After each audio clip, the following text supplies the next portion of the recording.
Vous écoutez un podcast cinéma du Centre des Arts d'Enghien-les-Bains. Bonjour, je suis ravi de vous présenter ce film qui avait fait l'événement lors du dernier festival de Cannes, le dernier long métrage de Martin Scorsese.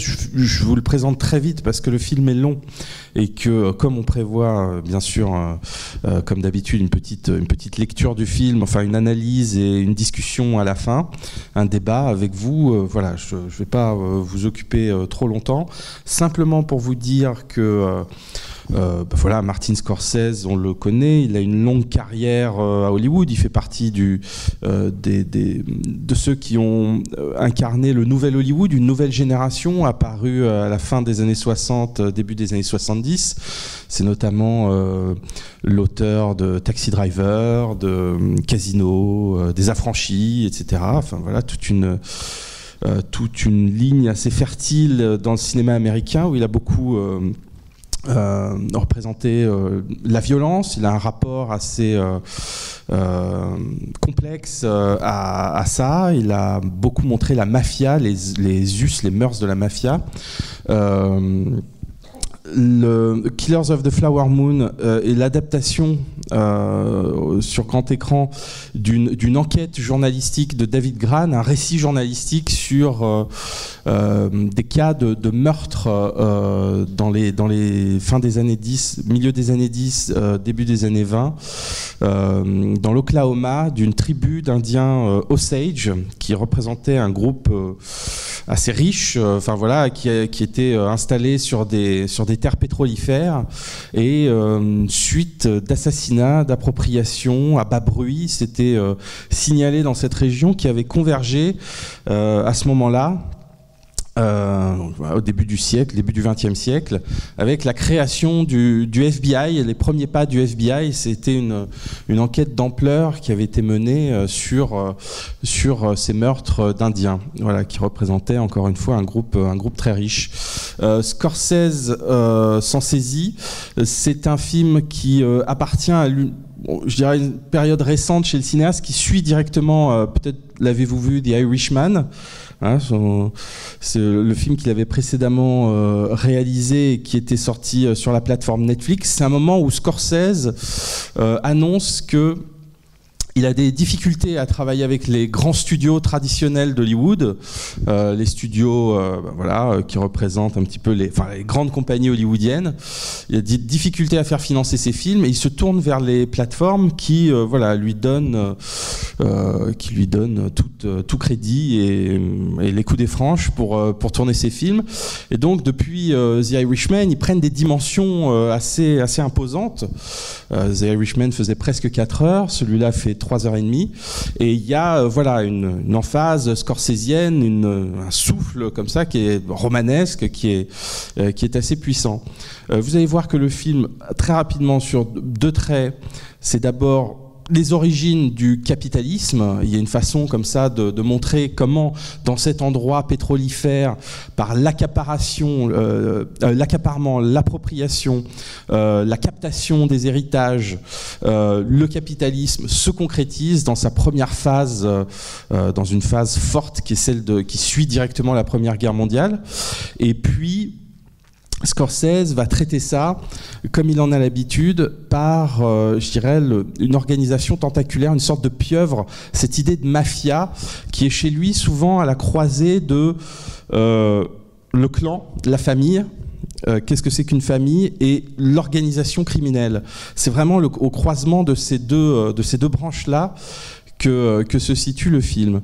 Et il y a dans ce qu'il raconte, que vous allez voir, qui est une logique de mort, de destruction, presque vampirique d'un peuple par l'autre.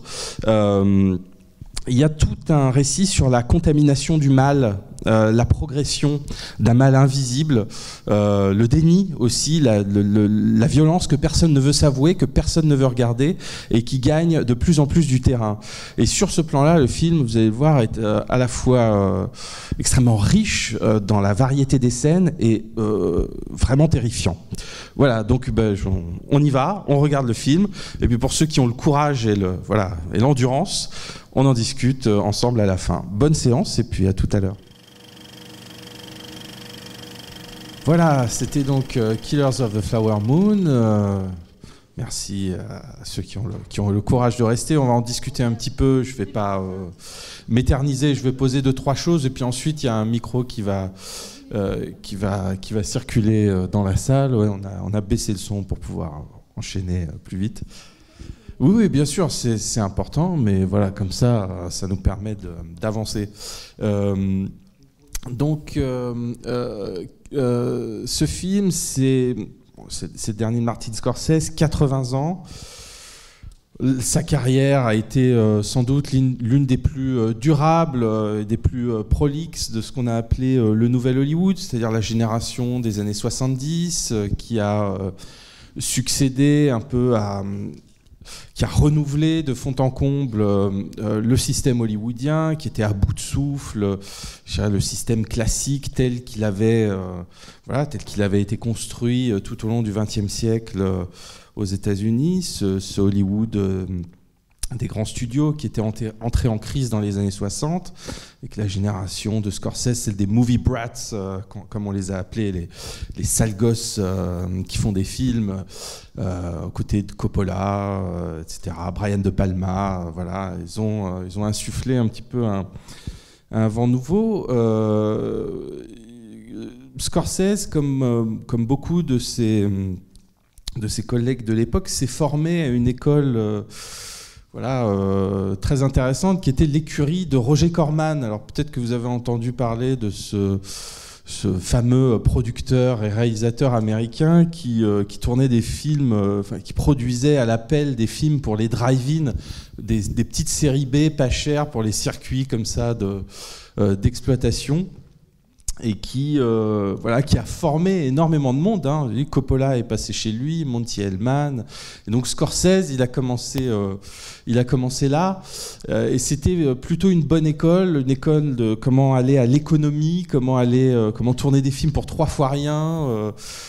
Corman avait un système bien rodé où avec un seul décor, il arrivait à tourner 2 films en même temps pour un seul et même budget. Donc c'est une école de la débrouille, de la bricole, etc. Et Scorsese a commencé là, dans les années 60, tourner son premier film chez Corman, parce que quand on faisait les petites tâches chez Roger Corman, d'assistant, etc., de monteur, on accédait petit à petit à la réalisation. Et c'était une bonne école pour toute cette génération-là. Scorsese ensuite a accédé à la réalisation, et il a beaucoup dépeint une communauté qui est sa communauté d'origine, qui est les Italo-Américains, la communauté italo-américaine, d'où son attention à la fois pour le petit creuset new-yorkais des Italo-Américains, et aussi pour le crime organisé, la mafia, etc., qui étaient des facettes qu'il a beaucoup explorées. On a cité les films. Depuis Mean Streets, il s'intéresse un peu à ça. Mean Streets, Les Affranchis, Casino, etc., avec cette question de la violence qui revient chez lui. On ne peut pas dire que Scorsese soit un cinéaste très politique, il faut bien le reconnaître. C'est plutôt un cinéaste moral, catholique, italo-américain, catholique, donc hanté par l'idée du péché, de la rédemption, de l'hubris, etc. C'est des choses qui reviennent beaucoup chez lui et qui ont beaucoup influencé un cinéma. Il a été qualifié avec ses collègues comme l'un des sales gosses du jeune Hollywood, les movie brats, comme on l'a dit. Et il y a longtemps eu dans le cinéma de Scorsese une attention pour une forme bouillonnante, une espèce d'appétit de mise en scène, de mouvement de caméra, comme ça, qui était très prononcé. Le film qu'on a vu là cet après-midi est assez différent, assez en rupture avec le Scorsese qu'on connaît, qui a un esprit plutôt punk, plutôt provocateur, plutôt qui a envie d'en découdre. Quand on pense à des films comme Taxi Driver, qui est peut-être le plus connu des films de Scorsese, ou encore plus récemment Le Loup de Wall Street. C'était sur un escroc de Wall Street, qui a monté tout un système d'arnaque à grande échelle, et qui était un film encore une fois sur la folie de l'argent, espèce de milieu de traders qui ont énormément croqué pendant les années 90-2000.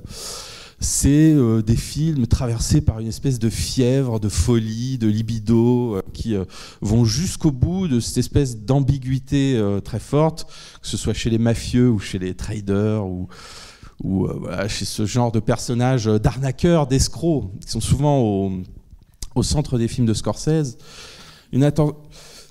Une fascination pour la violence et en même temps une étude de ce qui en coûte. Voilà, c'est toujours très ambigu. Il y avait cette ambiguïté-là souvent au cœur du cinéma de Scorsese. Ah.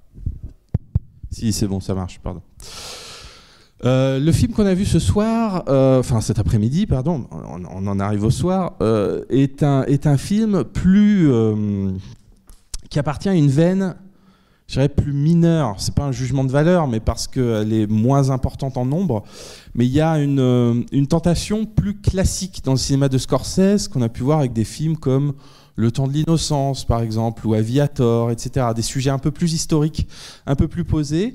Une mise en scène moins punk, comme on l'a dit, enfin voilà, moins débridée, puis moins électrisée. Mais plus posé, plus calme, plus classique. Voilà, une espèce d'unité, de fluidité, de regard plus calme. C'est ce qu'on a vu avec le film de ce soir, même si voilà, il décrit des faits terribles. Et il a quand même beaucoup à voir avec ce qu'on connaît du cinéma de Scorsese. On a parlé de son attention pour la mafia, les contre-sociétés, le milieu underground, ce qu'on appelle la pieuvre, ou ce qu'il a regardé chez les Italo-Américains, il le reproduit ici. C'est une espèce de clan organisé autour d'un crime à bas bruit, de basse intensité, mais qui prend des proportions tout à fait énormes. Et ce qui est très frappant dans ce film, la façon dont on peut le regarder, alors c'est premièrement la visée, je dirais, commémorative. On a dit que Scorsese n'était pas un cinéaste très politique, et là il essaye quand même de s'attaquer, de poser un regard sur les Amérindiens, voilà, les Américains natifs, comme on dit, hein, sur cette origine possible de l'Amérique et de sa malédiction, qui a été peut-être le génocide indien. Mais le film n'est pas du tout n'est pas du tout un western ou inscrit dans le genre western, qui est un des grands genres du cinéma américain, avec une riche histoire complexe aussi. C'est un film qui se passe après la conquête de l'Ouest, après les guerres indiennes, qui se passe au XXe siècle, au début du XXe siècle, mais une fois que la conquête de l'Ouest, la conquête des terres, de l'espace américain est soldée, on est dans une modernité technique, modernité d'après la Première Guerre mondiale aussi, puisque le héros Ernest Burkhart, joué par Leonardo DiCaprio, est un vétéran qui revient de la guerre. Et donc, ce qui va être très intéressant dans le film, c'est à quel point cette histoire qui semble être soldée, puisque la tribu Osage, la nation Osage, elle est installée sur une réserve. Elle a son espace dédié, l'espace américain a été partagé, distribué, etc. Cette histoire semble soldée, et pourtant elle continue. C'est-à-dire que le génocide n'est pas complètement fini.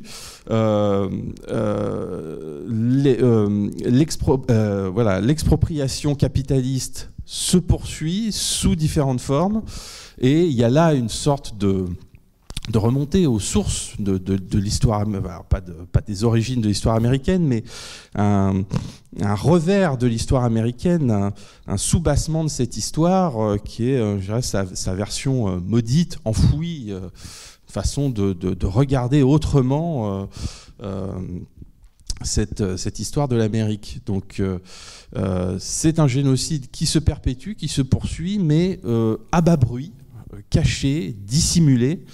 Et c'est le côté invisible de ce massacre, parce que le film raconte un massacre à l'échelle d'une petite ville, d'une communauté dans l'Oklahoma, Fairfax, là autour de Fairfax. Et voilà, c'est cette histoire d'un génocide qui se continue, mais à petite échelle, qui se poursuit. Donc il y a un rapport profond avec cette histoire américaine qui n'est jamais soldée, avec cette guerre qui se poursuit, mais voilà, dans des dimensions enfouies, réduites, intériorisées. D'ailleurs, bon, le film se place, on l'a dit un petit peu au début, il y a une matière romanesque extraordinaire. Elle vient du livre de David Grann dont je vous avais parlé, La Note américaine. La façon dont le film a été écrit, abordé à partir de cette enquête est assez intéressante parce que au cœur du livre, d'après ce que j'ai compris, moi je ne l'ai pas lu, donc je peux pas vous, voilà, c'est des informations de seconde main, mais le livre étudie un petit peu à travers cette affaire de massacre, de meurtre d'Indiens, la formation, les débuts de la police fédérale américaine, du FBI créé par John Edgar Hoover, etc. Et le personnage central était censé être celui joué par Jesse Plemons, qui arrive au milieu du film, l'enquêteur, quoi, qui arrive avec son équipe pour résoudre cette affaire. Et il devait être joué au début par Leonardo DiCaprio. Mais DiCaprio a eu une objection morale et il ne voulait pas apparaître comme le white savior, c'est-à-dire un stéréotype de la fiction américaine, le sauveur blanc qui vient, qui débarque au milieu d'une communauté indienne, puis qui va la sauver et incarner comme ça le bien, et donc prendre par rapport aux Amérindiens auxquels on essaye qu'on présente au cœur d'une fiction et dont on dénonce un petit peu le massacre. Il voulait pas prendre la vedette, donc il a décidé d'incarner le personnage de film, Ernest, un simple d'esprit, on va dire, pas très malin, qui débarque et qui se retrouve au cœur des plans de son oncle, qui est un peu la figure dominante et patriarcale et terrible du film, et auquel on dicte des ordres, mais qui les applique pas très bien parce qu'il y a un petit caillou dans la chaussure, c'est que c'était pas prévu, mais il tombe amoureux de la femme Osage dont il devait capter l'héritage. Voilà, donc c'est un petit peu ça que le film raconte. Ça a été réécrit dans ce sens-là en tout cas, hein. Donc le livre est déstructuré, il a été déplacé pour pouvoir accompagner cette demande, cette requête de la star, de la superstar même, DiCaprio. Donc à partir de là, le film, vous avez vu, il est construit en deux parties. Il y a la deuxième, c'est l'enquête, la mise au jour de ce crime terrifiant, d'autant plus terrifiant qu'il est caché, dissimulé, nié par tout le monde, incompréhensible, perçu, mais insaisissable en fait. Ça avait toute cette logique de dissimulation à laquelle Scorsese s'intéresse. Et donc la première partie, qui suit l'arrivée d'Ernest dans ce territoire, vise à nous accompagne ce système de meurtre, cette captation d'héritage Osage,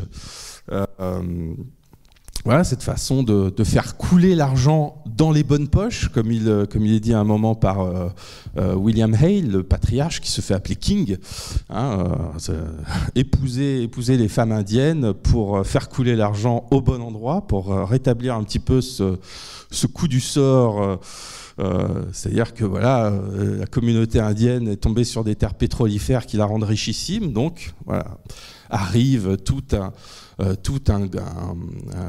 une horde d'aventuriers blancs qui vont essayer de se réaccaparer ces richesses. Et donc le film s'installe comme ça, petit à petit, scène après scène. Il est très feuilleté comme ça, c'est une tapisserie très fine qui est faite de scènes assez courtes, d'épisodes, c'est très feuilletonnant.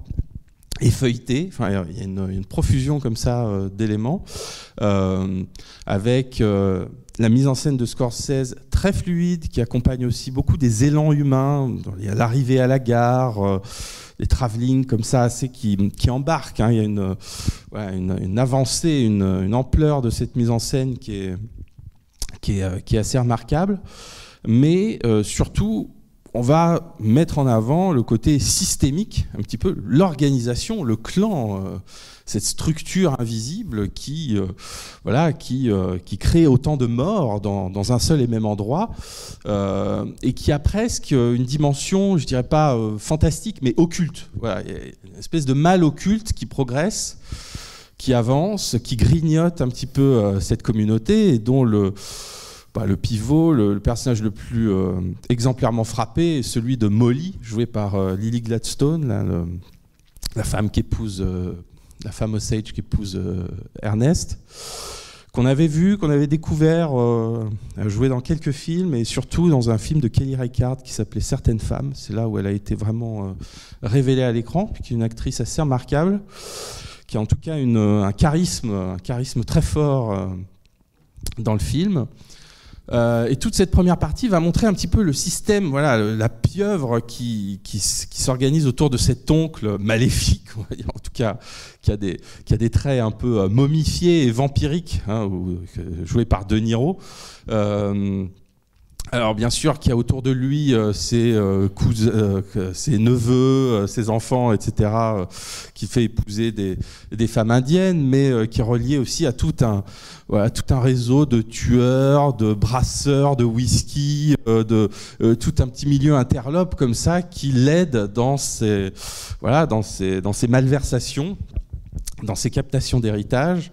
Donc il y a toute cette structure qui se dévoile, qui est vraiment une question de montage aussi, hein, comment on passe d'une scène à l'autre, comment on montre un ordre et ses conséquences, une mission qui est donnée par Hale et comment elle s'accomplit. Hein, tout est très rythmé, très feuilleté. Mais ce qui est absolument capital, moi qui me semble vraiment au centre du film, c'est cette idée de contamination. À quel point on n'a pas affaire ici à du crime organisé spectaculaire comme avec la mafia, des règlements de compte entre bandes, des gunfights hyper visuels, etc. Mais on a affaire à un crime presque moléculaire, presque cellulaire. Enfin, c'est presque lié à une histoire d'ADN. Il y a notamment le mal ici, l'aspect ténébreux de cette malédiction blanche qu'est le capitalisme. Alors, je dis ça à grands traits, hein, bien sûr. Elle prend des aspects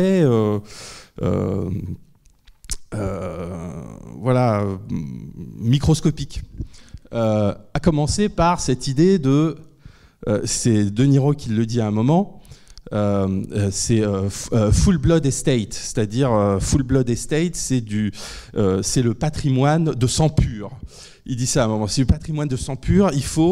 Qu'est-ce qu'il faut faire? Il faut dépurifier ce sang, il faut créer des mariages, aller casser un petit peu la communauté indienne en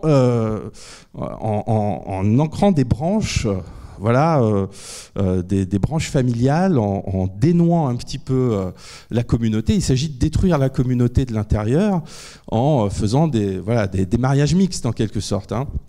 Et donc détruire une minorité par incursion, infiltration de la majorité. Et ça, c'est vraiment des branches généalogiques qui sont... ça agit sur un ordre généalogique.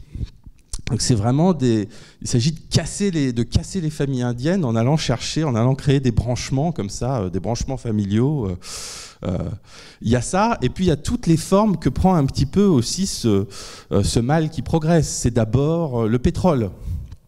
Cette ombre noire qui apparaît au milieu de la plaine, qui jaillit en gerbes visqueuses sur les Indiens et qui sera à la fois leur richesse et leur malédiction, parce que ça signe tout de suite la captation, la prédation qui vient. Il y a les injections. les injections d'insuline, mais aussi de poison que Ernest prodigue à Molly. Donc là, c'est carrément le crime se fait au niveau d'un produit qu'on injecte dans les veines. C'est encore une question de sang. Ça se passe au niveau de l'hémoglobine. Il y a plein de petites choses comme ça qui font que c'est un mal tapis qui est invisible, qui progresse de façon microscopique jusque dans les têtes. Alors ça, c'est une dimension qui est assez belle. Et puis, autre chose qui me semble très intéressante, puis après on fait circuler le micro, on parle du film, c'est la relation. Il y a un triangle de relations dans le film, mais ça va être entre Ernest et William. C'est-à-dire que le film est structuré et rythmé par les conciliabules entre les deux personnages, donc joués par De Niro et DiCaprio, qui à chaque fois se retrouvent en tête à tête. Il y a plusieurs scènes comme ça de discussion qui pour moi sont fondamentales, où l'un essaye de donner un ordre à l'autre, mais sans le faire sentir, c'est-à-dire de manière subtile, et l'autre ne comprend pas, ou finit par comprendre de manière extrêmement difficile. Et se joue là-dedans toute la relation maître-disciple, extrêmement perverse, très intéressante, qui est déclinée scène après scène pendant le film, et qui sont des dialogues presque absurdes, des dialogues entre quelqu'un qui essaye de signifier quelque chose et l'autre qui veut pas comprendre, ou les questions de meurtre, ou les questions évidemment de tous les crimes dont on a parlé.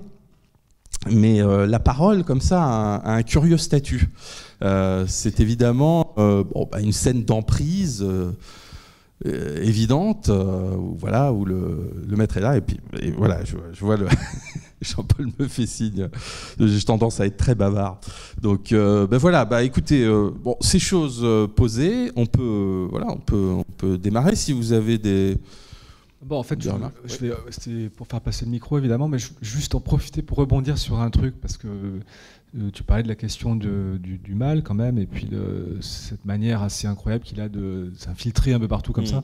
Mais peut-être, moi, ça m'intéresserait de revenir sur Alors, tu parlais du rapport de Ernest avec King, enfin, je sais plus Hale, voilà, ça. Oui. Ce truc très bizarre, en fait, où... lui est un peu simplet, enfin même beaucoup, et on a ce personnage qui à la fois en fait est amoureux de sa femme et va l'empoisonner, ce qui est quand même une situation assez incroyable et que certains spectateurs, en fait, d'ailleurs, je sais pas ici, en fait, n'arrivent pas à comprendre, en fait. Il y a un côté improbable de ce côté-là, mais que moi je comprends en fait comme quelque chose d'horriblement tragique. Et qui est lié à sa bêtise, en fait, qui est celle de quelqu'un, en fait, qui finalement vit dans une forme de soumission sociale, en fait. Et c'est pour ça que je repensais au fait qu'il était parti à la guerre, donc en Europe, et il revient, en fait, finalement il était cuistot, on ne sait pas trop ce qu'il a fait, mais on a l'impression qu'il a suivi le mouvement, en fait. Moi, c'est ça que j'ai retenu. Et que finalement, quand il revient dans cette ville, il va suivre le mouvement, en fait. Il va un peu faire ce qu'on lui dit. Et comme il n'est pas très futé, il ne comprend pas tout. Et alors, est-ce qu'il a compris qu'il empoisonnait sa femme ou pas ? Moi, c'est quand même la grande question du film. Ouais. Et voilà, je lance le truc. On ne saura pas, hein. Ça s'arrête là-dessus d'ailleurs. Vous avez remarqué que il y a une fin qui est une mise en abîme du film lui-même par les actualités, radio, etc. Mais juste avant, ça se termine par la dernière entrevue entre Ernest et Molly, où il ne peut pas cracher le morceau sur l'insuline. Il fait encore du déni à ce moment-là. Et là, elle se lève et elle le quitte. Quand elle comprend qu'il ne dira pas la vérité, c'est... Voilà. Moi, ça me rappelle... c'est là où je trouve que Scorsese est vraiment un grand réalisateur. Enfin, pour moi, c'est là où je l'admire le plus. Et ça me rappelle, en fait, dans son précédent film, The Irishman, où, en fait, il y a cette idée que... contrairement à ses précédents films où on suivait des gangsters et il y a une certaine ivresse quand même de cette vie violente, mais quand même, il me semble quand même assez excitante malgré tout. Il y a dans The Irishman une partie très très longue où on passe du temps avec les personnages et ils réalisent en fait tout le mal qu'ils ont fait. Ouais. Et il y a une scène où sa fille lui demande à De Niro, qui est un tueur, et il lui demande est-ce que tu as bien tué un tel, je sais plus quoi. Et il lui répond pas en fait, c'est la même chose. Il assume pas en fait. Et parce que en fait c'est trop horrible ce qu'il a fait, et j'ai l'impression qu'il y a un blocage. Alors soit il est trop bête pour s'en rendre compte, ou soit c'est psychologique comme blocage, mais on voit bien qu'on atteint quelque chose où il y a quand même une prise de conscience quelque part. Enfin, moi, j'ai trouvé ça fabuleux, quoi. Je sais pas si quelqu'un veut. Quand il met dans. Oui, alors monsieur dit qu'il met la drogue dans son verre de whisky, donc il s'en rend compte. Voilà. Ouais. Oui, c'est des. C'était surtout que je crois qu'on on le sait même pas, c'est qu'il ne savait même pas ce qu'il mettait dedans, donc il savait que ça devait peut-être la tuer, machin chose, mais finalement, je crois que même on s'en fout de savoir ce qu'il mettait dedans, mais il savait pas ce qu'il mettait dedans. Il savait que c'était mal, mais il sait pas ce qu'il met. Je crois que c'est très partagé en tout cas sur l'interprétation de ça. Monsieur, vous vouliez intervenir ? Moi, j'avais une question assez prosaïque, enfin deux. La première, c'est combien de fois avez-vous vu le film ? Parce que je vous ai vu au début de la séance, et je suppose que ce n'est pas la première séance que vous avez vécue. Et la deuxième question, c'était Monsieur Cobb, à la fin, qui a épousé Molly. Ouais. Est-ce qu'on l'a vu dans le film avant ? Parce que je ne l'ai pas... On ne sait pas qui c'est. Attendez, qui a épousé Molly ? Oui, le dernier mari de Molly, qui est cité à la fin du film. Est-ce qu'il était dans le film ? Je ne l'ai pas noté. Non. Enfin, en tout cas, je ne crois pas. Je ne connais pas assez l'affaire en elle-même pour savoir si Scorsese l'a mis dans le film. C'est quand même une affaire assez complexe. Alors, je ne sais pas, pour vous répondre. C'est la 3e fois que je vois le film aujourd'hui. J'ai vu une première fois à Cannes. Non, pas dans la même journée. Je passe tout mon temps à ça.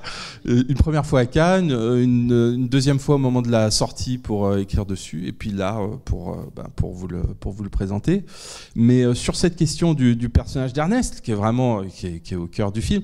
Et en effet, Jean-Paul, je te rejoins, c'est très juste. Les 2 derniers films de Scorsese mettent en scène une espèce de repentance impossible, quelque chose qui ne peut pas se dire, et qui est peut-être la dimension, le prix de l'horreur qui est celle des meurtres et des cadavres qui se sont un peu accumulés à travers toutes ces histoires de gangsters, où Scorsese a un peu affaire ici à une question de repentance. Mais Ernest, c'est un personnage évidemment intéressant, en tout cas dont Scorsese filme une forme de passivité, une soumission qui finit par être absolument monstrueuse, parce qu'on ne sait pas très bien de qui il est amoureux en fait. Est-ce que c'est son oncle ou est-ce que c'est Molly ? Alors, bien sûr, je dis ça de manière un peu drôle, mais c'est la vraie question du film qui n'est jamais complètement résolue.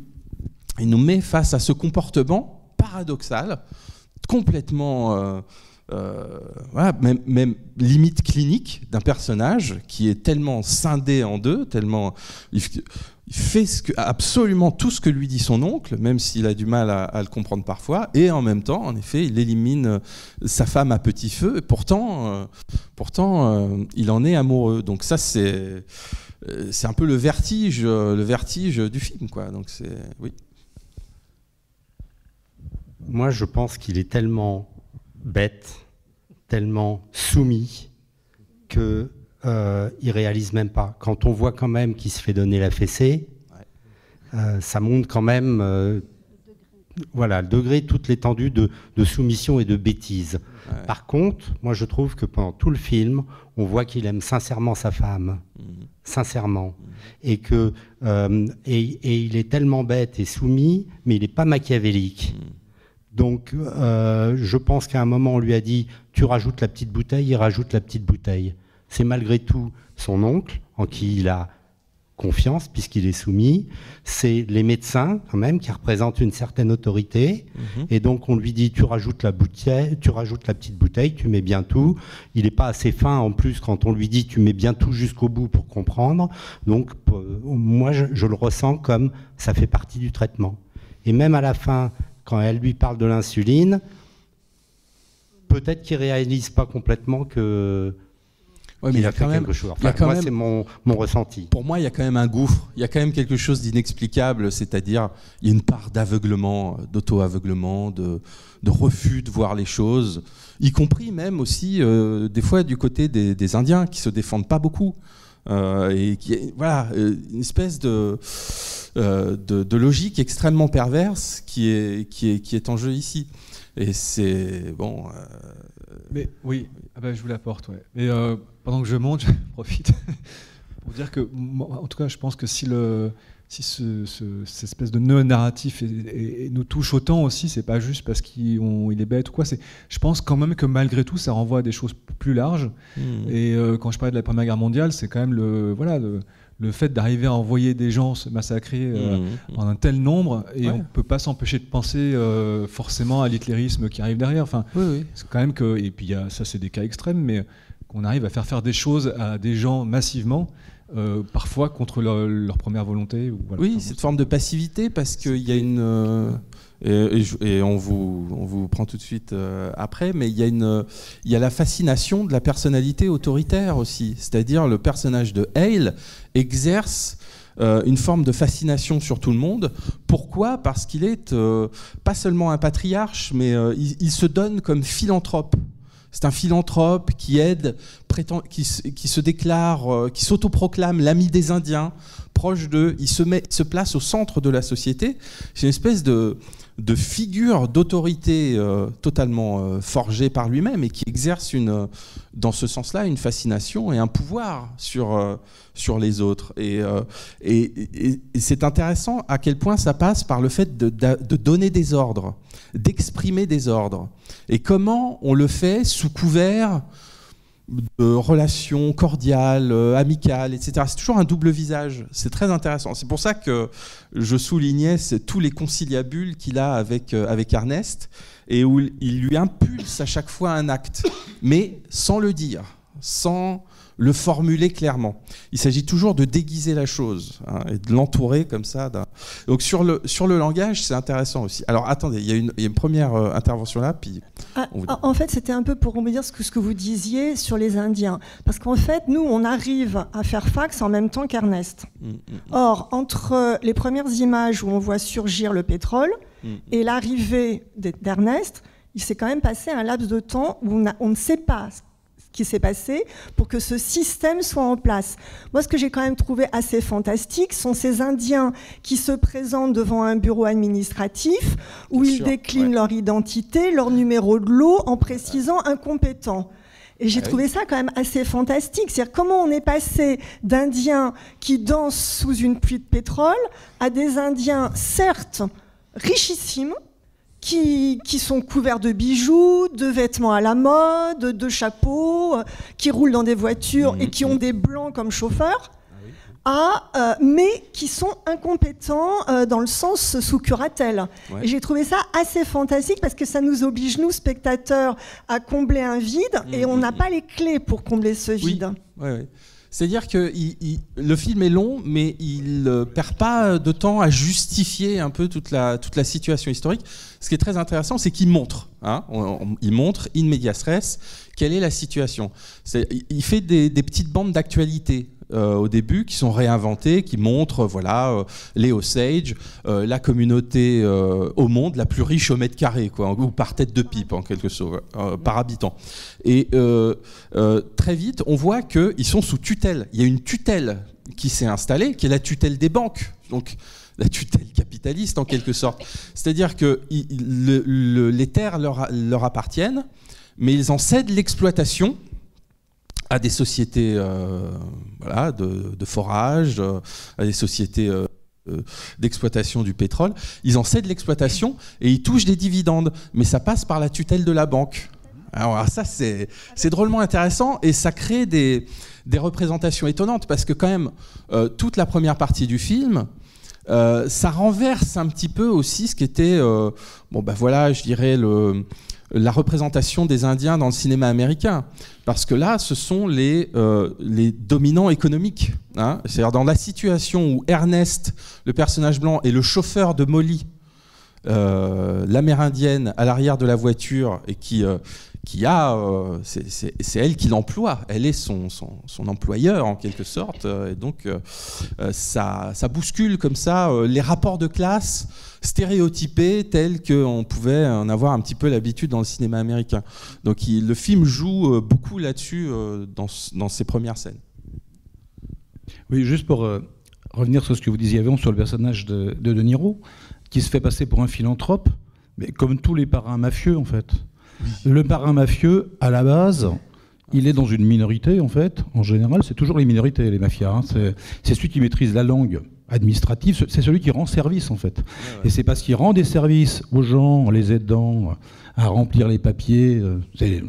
Ceux qui parlent que le patois sicilien ou calabrais, lui parle le toscan, il les aide et après il demande un petit service au début. Hein. Et en fait, oui, c'est un philanthrope vu comme ça. Et dans tous les films de mafia, que ce soit Scorsese, Coppola ou autre, pour les gens qui l'entourent, dans sa communauté, le parrain mafieux est vécu comme un philanthrope en fait.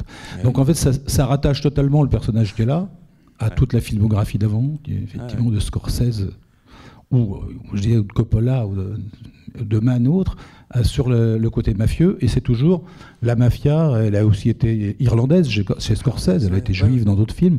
C'est toujours effectivement ukrainienne, on l'a vu, c'est une mafia, on va dire ethnique, linguistique. Et le parrain mafieux est en fait le philanthrope, vu comme ça, même si c'est une ordure finie. Hein. Ah ben bien sûr. Et ce qui est intéressant ici, c'est que le film opère une sorte d'extension du domaine de la mafia. C'est-à-dire que c'est plus seulement une affaire de milieu, de bande organisée. Là, ça devient un clan et en effet un rapport ethnique. Il s'agit d'infiltrer des familles Osage, des branches généalogiques, des arbres généalogiques Osage, de s'incruster soi-même là-dedans pour voler des héritages. Mais extension du domaine de la mafia, dans le sens où toute fortune constituée par l'histoire du XXe siècle américain est presque une histoire mafieuse en quelque sorte. Hein. Toute fortune est une accaparation au départ. Toute fortune est un vol. Enfin, c'est basé là-dessus. Il y a cette idée que c'est beaucoup plus large que le simple crime organisé. Là, c'est aux dimensions d'un système. Il y a une façon de... Il y a cette prédation qui est un peu à l'origine de tout et on s'en doute aussi un petit peu dans l'esprit de Scorsese de la déroute actuelle de l'Amérique probablement. Enfin voilà, c'est des vieux démons quoi qu'il creuse à travers ça. Donc oui, bien sûr, c'est très intéressant là-dessus. Mais William Hale, dit King, qui se fait appeler King, le roi de la colline, comme il est dit à un moment, est une figure totalement assimilable à un parrain mafieux. Voilà, mais c'est des histoires de sang là, de sang et de sang mêlé, de mariage forcé qui se dessinent à travers ça. Donc ça déplace un petit peu encore une fois ces représentations. Oui. Je voulais juste revenir sur la relation de Ernest avec sa femme. Et à la fin, pour moi, la femme voit moi, je pense que comme si elle voyait qu'il était en soumission, qu'elle est prête à le pardonner, qu'elle lui demande comme si tu avais purifié ton âme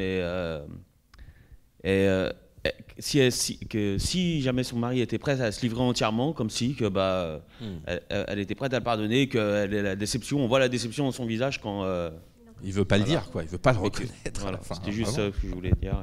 Ouais, bien sûr. Il y a toujours ce truc de soumission, mais c'est comme vous l'avez dit, il n'y a pas que la soumission parce que il va quand même tuer il ordonne le meurtre de la sœur de sa femme.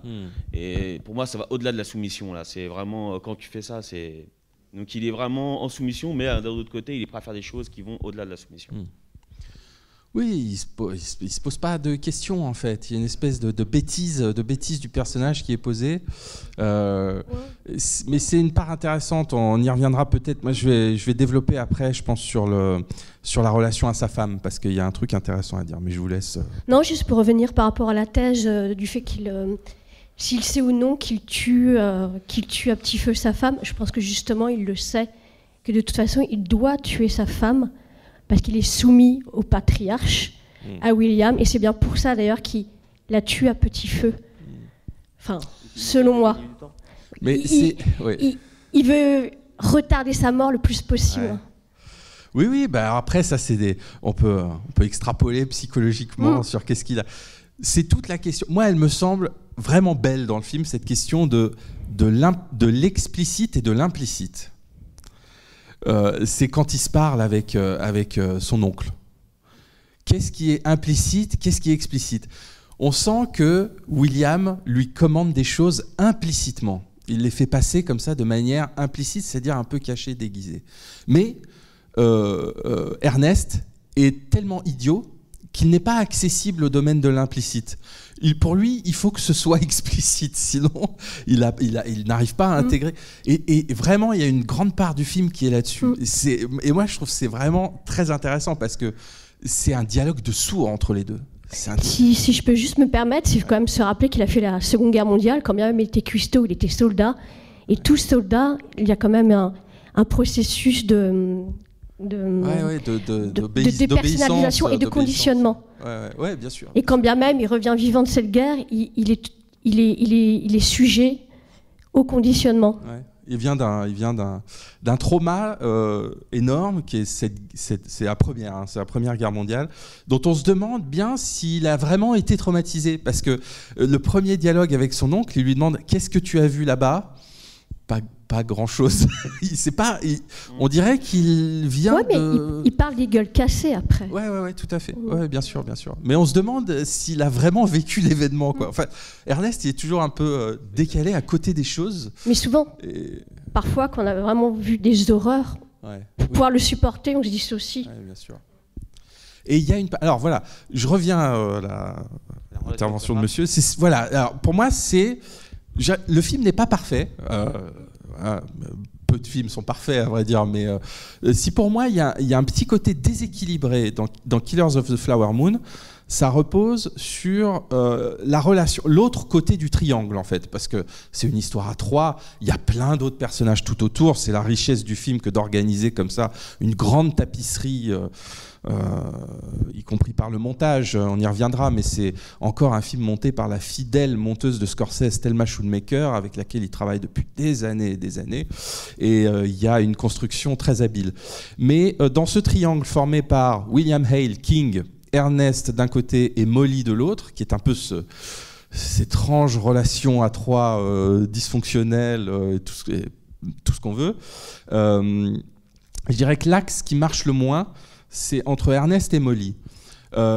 C'est pas si creusé. Or, pour que ça tienne, pour que Killers of the Flower Moon nous fasse rentrer, je dirais, dans cette monstruosité d'un personnage qui en vient à tuer à petit feu la femme qu'il aime parce qu'il exécute les ordres d'un oncle cupide, avide. Est-ce qu'il s'en rend compte ou pas? Bon, ça c'est une autre question. Il manque quand même une dimension. Il manque un petit peu de chair peut-être à cette relation. Et il y a en tout cas peut-être le jeu aussi de Leonardo DiCaprio qui fait un peu écran à ce qu'on pourrait comprendre de cette relation. Je m'explique. Dans le film, dans Killers of the Flower Moon, il y a une part de commedia dell'arte qu'on a vu très souvent chez Scorsese, notamment dans le concours de gueule entre De Niro et DiCaprio, hein, qui insiste sur le côté maléfique et malfaisant de leur personnage, en adoptant des têtes renfrognées, des jeux de menton comme ça, et on voit que le jeu de DiCaprio, très acteur studio, très intériorisé, se place beaucoup dans la mâchoire, un jeu de mâchoire assez prognate, comme on dit, c'est la mâchoire avancée, saillante, etc. Et il surjoue un peu la débilité du personnage. En fait, on sent qu'il voudrait surtout pas nous le rendre sympathique. Il veut pas prendre ce risque-là. Rappelez-vous qu'il voulait pas du rôle de l'agent du FBI pour ne pas être le white savior. Donc, en surinvestissant un peu cette part idiote, bête, ce stigmate du personnage qu'il fait porter directement dans la mâchoire, il me semble qu'il nous interdit de comprendre l'amour que lui porte Molly. Parce qu'à vrai dire, ça aurait pu être un personnage typiquement américain, de quelqu'un qui débarque dans une petite ville après la guerre et qui essaye de se refaire une situation, de se reconstruire, ça aurait pu rencontrer aussi certaines mythologies et les renverser, des mythologies du rêve américain, de la réussite, etc., du petit arnaqueur qui va se créer une situation et tout. Et en fait, pas du tout. C'est-à-dire que dès le début, il bloque une forme d'ambiguïté du personnage en le plaçant directement du côté d'un stigmate très fort et d'une imbécilité à laquelle on peut pas échapper, quoi. Et ce qui fait que du coup, le personnage de Molly, qui est joué par cette actrice formidable, qui a un charisme fou, Lily Gladstone, elle est magnifique. Scorsese a même rarement filmé un personnage féminin comme ça, avec une telle présence, un regard. Il s'attarde beaucoup sur son visage. Toutes les scènes dont elle est sont magnifiques. Elle a vraiment une présence incroyable. Et pourtant, oui. Ah oui, c'est ça. D'accord. Il faut que je la mette ou pas? D'accord. Et pourtant, le personnage de Molly, c'est à peine un personnage. C'est-à-dire qu'elle est très monolithique. C'est pas un personnage, c'est une pietà, si vous voulez. Pietà dans le sens du genre de tableau dans l'histoire de l'art, quoi. C'est-à-dire que c'est une figure de souffrance, en quelque sorte. Elle est vouée, elle perd tous les membres de sa famille, ce qui est assez terrifiant, ses sœurs, sa mère, jusqu'à sa fille, en fait. Une espèce d'hécatombe qui se fait autour d'elle, un vide absolument terrifiant. Mais elle est une sorte de statue de souffrance, comme ça. Elle n'a pas vraiment de... Je disais que je n'étais pas tout à fait d'accord avec vous dans la première partie du film. C'est une femme dominatrice. Et d'ailleurs, elle le domine. Elle le choisit. Elle lui fait des enfants. C'est elle qui décide d'embaucher un détective privé. C'est elle qui décide de monter à Washington. Je ne suis pas certaine que dans la première partie du film, elle soit uniquement la figure de la Pietà. Après, je suis d'accord avec vous qu'effectivement, peut-être écrasée par tous les événements. Alors, moi, ce que je n'arrive pas à comprendre, c'est si elle doute de son mari ou pas. Ça, je ne sais pas. Je ne sais pas si à un moment, elle doute de lui ou pas. Oui, mais je parlais en fait surtout dans leur relation. Pour moi, oui, bien sûr. Alors ça, on l'a dit au début, tout le renversement un petit peu des rapports de classe entre les personnages, et y compris entre l'homme et la femme, dont elle a l'initiative, je dirais, dans toute la relation. Mais pas vraiment, parce que finalement, c'est quand même Hale qui tire les ficelles et qui pousse un petit peu Ernest dans les bras de Molly. Donc c'est très ambigu tout ça. Mais je disais, en fait, c'est leur relation à eux qui manque de chair. On n'en sait pas grand-chose finalement. Il n'y a pas beaucoup de scènes d'intimité. Or, c'est un crime qui se passe dans l'intimité. C'est un crime de la chambre à coucher, c'est un crime de l'intérieur, de la domesticité, de la vie de tous les jours, et on disait même moléculaire, un crime de sang, quoi. Et on n'a pas tellement ça. Il s'attarde beaucoup plus sur la relation Ernest. C'est pour ça que je dis, dans ce sens-là, le film est un peu déséquilibré, parce qu'on a beaucoup plus de Ernest William Hale, c'est vraiment le corps de ces affaires de petits blancs, quoi, grosso modo, qui vont monter des arnaques, fomenter des meurtres, etc. Et alors, là où ça se noue, le véritable nœud, en fait, intime et amoureux du film, ça, on l'a pas tellement. Moi, je trouve que c'est... Alors, ça n'empêche pas, pour moi, le film d'être très beau et passionnant, etc. Mais je dis, si... Alors, il aurait peut-être fallu rajouter encore 1 heure, j'en sais rien. Mais il aurait fallu quand même qu'on comprenne ce qui se passe entre eux.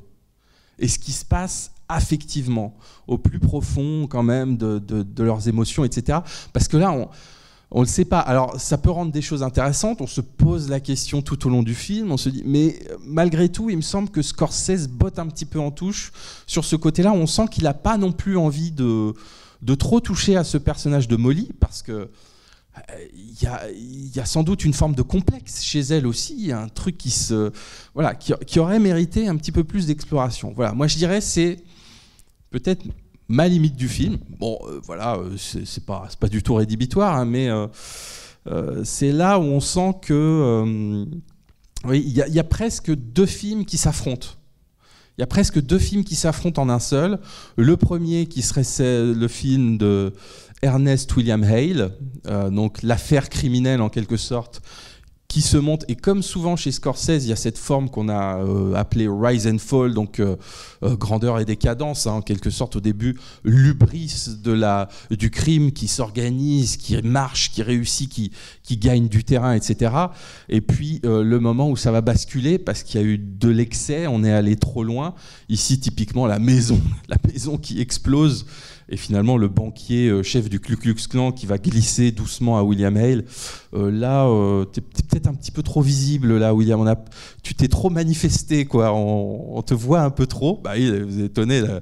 Il y a une explosion monumentale au cœur de la ville. Et à partir de là, va s'enclencher la phase de décadence, donc c'est-à-dire l'enquête et le clan des loups qui s'entre-dévorent, quoi, grosso modo. Hein. Tout ça, c'est des métaphores qui sont citées dans le film.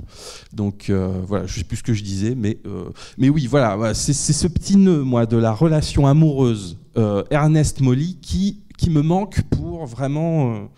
Et le film est très riche, hein, il a quand même énormément de dimensions.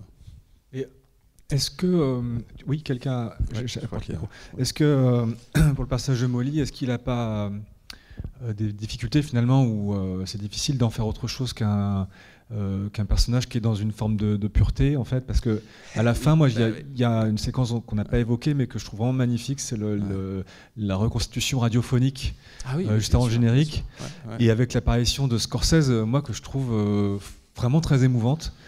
Parce qu'il y a une forme, comment dire, c'est pas de la repentance justement. C'est plutôt cette manière de dire qu'en fait on a invisibilisé en fait tout ça, et au fond, on ne saura jamais vraiment qui c'était Molly, et que par là même en fait c'est difficile de lui donner une représentation autre que iconique. Enfin, ouais.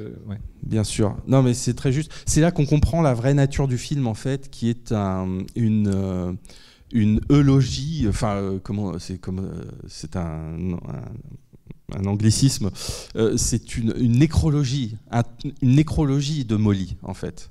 Hein, et c'est très beau d'ailleurs la façon dont Scorsese débarque à la fin de son propre film pour prononcer la nécrologie de ce personnage.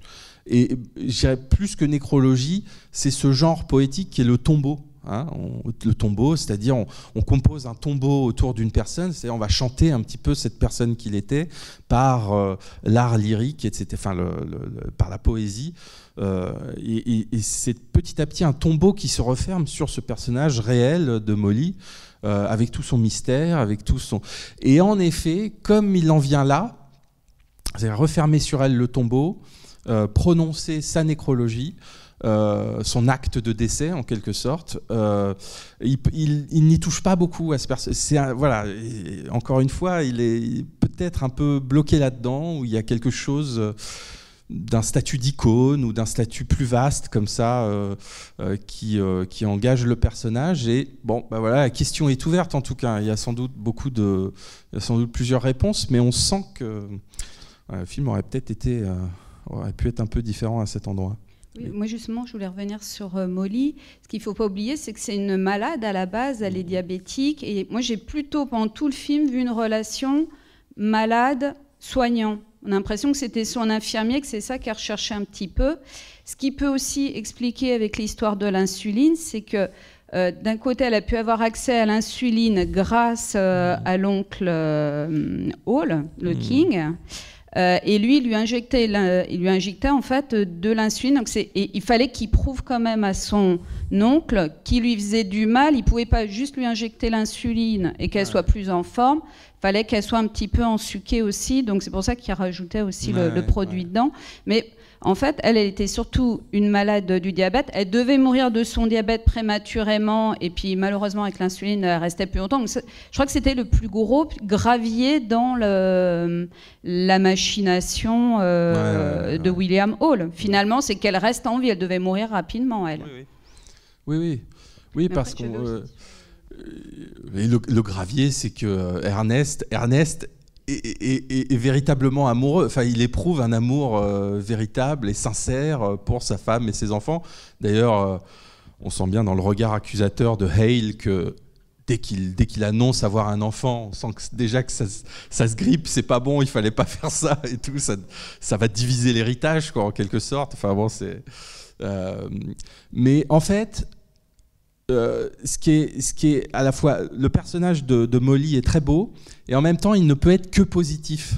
C'est-à-dire que Scorsese a du mal à le complexifier, moi je trouve.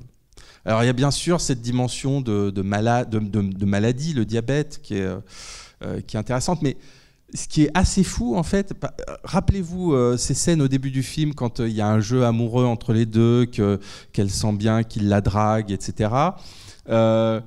Il y a cette conversation avec ses sœurs où elle n'est pas dupe de ce qu'il recherche. C'est-à-dire qu'elle sait bien qu'il vient chercher de l'argent. Elle dit « Ah, c'est un coyote, il veut de l'argent, bah ouais, c'est normal, etc. » C'est-à-dire que même là, elle sait, en fait. Elle a une espèce d'omniscience. Enfin, c'est un personnage compliqué parce que moi, je pense qu'il n'est pas assez fouillé pour, en tout cas au niveau du film, pour être un vrai personnage avec des dimensions, des contradictions, etc. C'est bon. Ça n'empêche pas d'être une figure. Moi, je pense que c'est plus une figure qu'un personnage, mais c'est une très belle figure. Il y a aussi toute la dimension mystique qui s'attache à elle, parce qu'on n'en a pas parlé, mais il y a les augures, la chouette qui vient annoncer la mort. Les visions des ancêtres au moment où la mère meurt, elle part avec les ancêtres, etc. Tout ça, c'est le pendant de la culture indienne, des croyances, de la mystique indienne, enfin en tout cas Osage, qui fait pendant à la malédiction capitaliste. Hein. C'est vraiment une espèce de spiritualité, c'est vraiment une spiritualité dont sont dépourvus les autres personnages, pris dans une espèce de course matérialiste. Donc ça, c'est aussi une dimension intéressante. On va prendre une dernière question, peut-être. Oui, en fait, je voulais juste dire que si le personnage de Molly est effectivement aussi lisse d'une certaine façon, c'est parce qu'il renvoie à toute la vision qu'a le film des Indiens de façon générale. Et on le voit bien, hein, les Indiens, on peut tout leur faire. Hein. Il faut vraiment être très très bête et organiser une arnaque débile avec sa voiture qu'on confie et être blanc pour qu'on puisse être pénalisé. Les Indiens, on peut tout leur faire. Et les Indiens, ils sont comme Molly, en fait. Ils ne peuvent pas croire qu'on puisse leur vouloir du mal à ce point-là. C'est toute la communauté, en fait, qui cherche à les éliminer, enfin, qui s'accommode de leur élimination, parce que ça les arrange. Mais les Indiens, eux, ils sont dans une situation tout aussi schizophrénique que celle de Molly. C'est leur protecteur, c'est William Hale qui est le bienfaiteur de la communauté, et c'est en même temps le mari de Molly qui va chercher à l'éliminer. Oui, bah déjà, on l'a dit un petit peu, hein, mais ils sont sous tutelle financière. Il y a déjà tout un... c'est un piège, quoi. Ils sont quand même enfermés dans un truc avec, malgré tout, ces tentatives successives que la communauté Osage fait pour dépêcher des inspecteurs, faire venir un détective privé, puis la police, puis ensuite interpeller jusqu'au président quand même pour qu'il y ait quand même une force qui vienne sur place régler l'affaire. Ce sera la police fédérale. Mais oui, il y a une espèce de valse à deux comme ça qui est très pernicieuse et qui est au cœur aussi de, je dirais, la part occulte du film. Qu'est-ce qui se joue aussi chez les Osage qui sont présentés comme des figures... il y a le très beau, comment il s'appelle déjà, les prénoms des personnages m'échappent, mais l'Indien mélancolique, hein, cette espèce de Henry Roach, qui est mélancolique, porté sur la bouteille, etc. Voilà, une espèce de condamnation, de fatalité, de fatalisme aussi chez les personnages Osage qui voilà, une sorte d'élégie funèbre, quoi. Hein. C'est le paysage du film est de toute façon assez terrifiant. Enfin, c'est quand même une histoire de massacre, de meurtre en série. Hein. D'ailleurs, le film s'appelle Killers of the Flower Moon, ça fait penser au Honeymoon Killers, le film de Leonard Kasdan sur un couple de tueurs en série qui avaient sillonné les États-Unis. C'était aussi lié à un fait divers, mais on est dans une chronique. Une chronique sombre, judiciaire et meurtrière, quoi. Donc il y a cette dimension aussi de film qui est peut-être liée aussi à un imaginaire, peut-être de cinéma de genre et de crime en série. Bon, on va peut-être s'arrêter là pour ce soir parce que comme c'est vous vrai voulez. Que... On va continuer. Alors, merci Mathieu. On va. Merci à tous les courageux d'être restés jusqu'au bout. Merci. On va se retrouver donc le 17 décembre prochain pour le dernier film de Wim Wenders qui s'appelle Perfect Days et donc on ira cette fois-ci au Japon. Voilà.